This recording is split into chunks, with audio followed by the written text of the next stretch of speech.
साथ मैं अली तबस्सुम साहब के गले आ चुका हूँ। मेरा नाम है मीज़ल। मीज़ल एक ऐसी बीमारी है जो कि इस वक्त कराची में बहुत तेज़ी से फैलती जा रही है। डॉक्टर तौकीर हुसैन हमारे पास मौजूद हैं और वो ही इज़ एन एक्सपर्ट, बच्चों के चाइल्ड स्पेशलिस्ट हैं। डॉक्टर साहब से बात करेंगे। अस्सलाम वालेकुम डॉक्टर साहब, कैसे हैं आप? अल्लाह का शुक्र। डॉक्टर साहब, नॉर्मल ज़िंदगी में भी इतना सीरियस है जितना इस वक्त आप बैठे हुए हैं? अच्छा, जब आपका मस्ती मजाक का मूड होता है तो आप क्या करते हैं?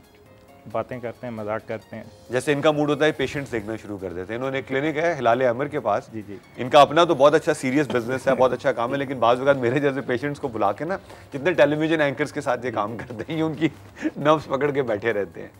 अच्छा अली भाई, डॉक्टर साहब एक बहुत हमारे आज उन्होंने मुझे सुबह ब्रीफिंग दिया है। डॉक्टर साहब, ये क्या हुआ, ये जो मीजल्स की बीमारी सडनली स्प्राउट हुई है? ये अभी की नहीं है, अगर ये हिस्ट्री देखी जाए तो ये बहुत पुरानी बीमारी है। इसको सबसे पहले हमारे हिस्ट्री में आइडेंटिफाई किया था एक पर्शियन मुस्लिम साइंटिस्ट थे अल-राज़ी ने 1860 में, जिसमें उसने डिफ्रेंशिएट किया था। मीज़ल को हम उर्दू में खसरा कहते हैं, स्मॉल पॉक्स, चीचक और चिकन पॉक्स को उसने डिफ्रेंशिएट किया था। उसने एक पूरी बुक लिखी थी उसके ऊपर। और ये एक प्रिवेंटेबल डिजीज़ है, यानी हम इससे बच सकते हैं ये वैक्सीन से ज़रिए। इस वक्त सिर्फ कराची में नहीं, पूरे पाकिस्तान में ये बहुत तेज़ी से फैल रही है। ठीक है, और उसमें बहुत सारे हमारे जो रिपोर्टेड केसेस हैं, और जिसमें फाटा में 12 बच्चे एक्सपायर हो चुके हैं इस डिजीज़ की वजह से। उसमें कोई एज फैक्टर भी है डॉक्टर? एज फैक्टर भी है, ये जो है छोटे बच्चों में कॉमनली होती है। और उसके अलावा कराची के अंदर अभी कोई पब्लिश डेटा तो नहीं है, एक रफ़ आइडिया है कि हमारे जो बड़े हॉस्पिटल हैं जैसे सिविल है, जिन्ना है, अब्बासी है, इसमें एवरेज बच्चे 20 to 25, 30 डेली बेसिस पे आ रहे हैं। डेली बेसिस पे आ रहे हैं? अच्छा, आ रहे हैं। और वो कॉम्प्लिकेटेड हैं। अच्छा, ठीक है ना, तो ये उसकी वजह से है। और ये है कि ये वायरल है डॉक्टर? ये एक वायरल इन्फेक्शन है। ओके। और ये जो फैलता है डायरेक्ट कांटेक्ट से। ओके। यानी आप कोई बच्चा जिसको इनिशियल डिजीज़ हो रही है, वो खांस रहा है और अपने जरासीम दूसरे बच्चे को मुंतकिल, यानी ऐसे जी, इस तरह तो भी। अरे आप मेरी तरफ ना खांसे। अच्छा, इस तरह भी। और अगर कोई बच्चा खांसते या डायरेक्ट नेजल सीक्रेशन से अपने जरासीम रख रहा है इस रूम टेम्परेचर के अंदर, वो वायरस 34 आवर्स तक वायबल रहता है। तो डॉक्टर साहब, इसकी जो वैक्सीनेशन होती है बच्चों में, ये एंटायर मीजल वैक्सीनेशंस भी तो है ना? जी जी। तो उसका कोई एक एज ब्रैकेट है, या उस मीजल की जो एंटीडॉट है इसकी कोई लाइफ है? नहीं, इसके अंदर नॉर्मली जो हम बच्चों में पाकिस्तान के अंदर 9 मंथ में वैक्सीन करते हैं। ओके। और उसकी वजह ये है कि जो 9 मंथ तक माँ की तरफ से बच्चे को एंटीबॉडीज़ मिलती हैं जो प्रोटेक्ट करती हैं। जी। 98 और 2000 के अंदर जिन बच्चों को एक दफ़ा वैक्सीन लगी थी उनको दोबारा हो गया। तो WHO ने अपनी स्टडी टेंट की और उसने कहा कि 2 वैक्सीन लगवाएं, एक 9 मंथ पे भी लगाएं और 15 मंथ पे भी लगाएं। उसकी प्रोटेक्शन मोर देन 90% है।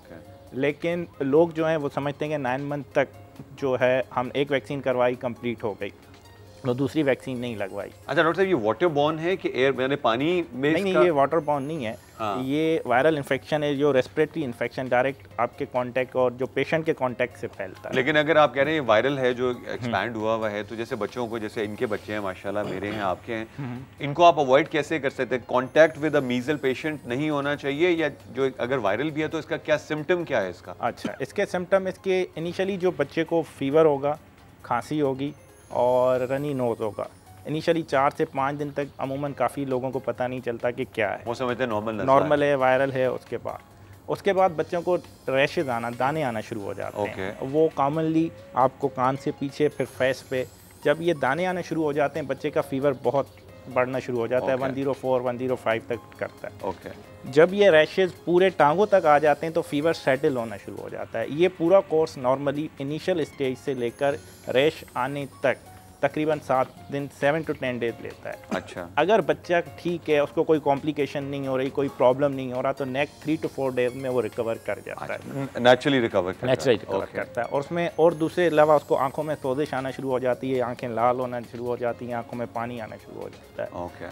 नॉर्मली जो इन्फेक्टिविटी पीरियड है, जो बच्चा दूसरे बच्चे को ये डिजीज़ मुंतकिल कर सकता है, ये रैश आने से 4 से 5 दिन पहले। अच्छा, ओके। रैश आने के 5 दिन बाद। अच्छा डॉक्टर साहब, ये 2 बच्चे हैं जिनको मैं जानता हूँ जिनको ये डिजीज़ थी। एक तो अली अजमत थे, वो रिकवर नहीं हो सके, बल्कि उन्होंने आगे आतिफ असलम को ये डिजीज़ ट्रांसफ़र कर दी थी। इनके अलावा कोई बच्चा आपको नज़र आता है गाने वालों में से ऐसा जिसको ये डिजीज़ आपको बज़ाहिर कोई सिम्टम नज़र आया हो आपको? नहीं, बज़ाहिर तो कोई नहीं आया। कोई नहीं आया। आपको डॉक्टर साहब गाने सुनने का शौक़ है? जी। आप खुद मामू बन चुके हैं?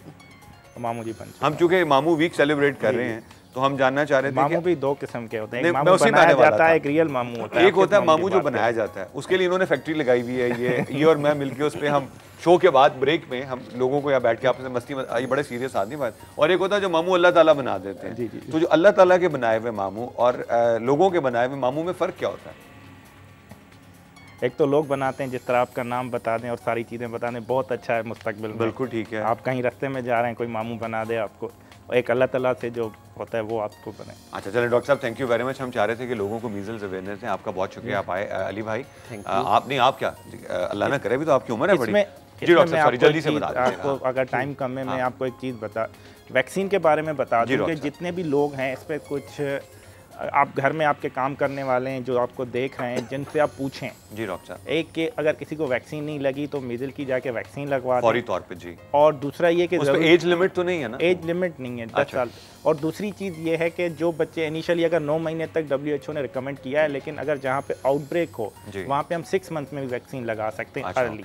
ठीक है, तो अपने बच्चों को अभी से अभी जाके वैक्सीन लगवाएं। और ये इसकी कॉम्प्लिकेशन जो पेचीदगियाँ हैं बहुत ख़तरनाक हैं। उसके अंदर बच्चों को नमूनिया होता है, गर्दन तोड़ बुखार हो सकता है बच्चों को। उसके अलावा एक लेट कॉम्प्लिकेशन है 5-6 साल के बाद, उसमें भी मेंटल रिटार्डेशन और उसमें हो सकती है। खादिन आज़ाद, बहुत सीरियस डॉक्टर साहब ने बात बताई। डॉक्टर साहब का बहुत बहुत शुक्रिया। डॉक्टर साहब ने बताया कि अगर आपने मीजल का वक्ती इलाज नहीं किया तो बड़े होकर इस वक्त हमारी शो बिजनेस फ्रेटर्निटी में बहुत सारे ऐसे एक्टर हैं जिनको देखते लगता है कि तमाम सिम्टम्स हैं।